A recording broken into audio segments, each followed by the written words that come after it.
यहाँ पे कमेंट रहे गुस्सा करती है। 1 2 3 4 आओ 1 2 3 4 1 2 1 2 3 4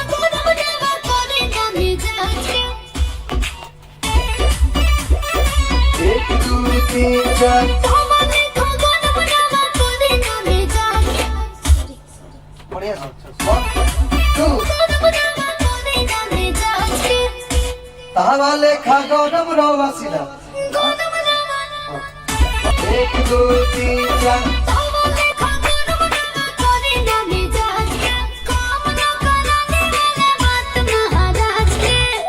तनका तो पीस के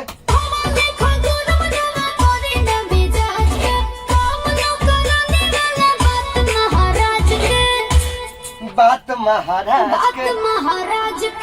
बात महाराज के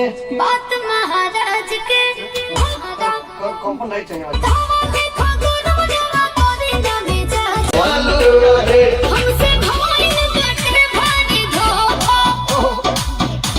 ठीक है चालू तो बोलो 1 2 हमसे भइल बाटे भारी धोखा हमसे भइल बाटे भारी धोखा धोखा धोखा धोखा धोखा धोखा चालू तो बोलो ला चालू रे हमसे भइल चालू तो बोलो ला चालू रे हमसे भइल भाई के चालू तो बोलो ला चालू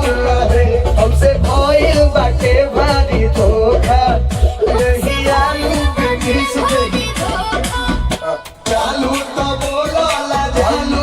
रे हमसे भइल बाटे भारी धोखा यही आलू के मिस देब चोखा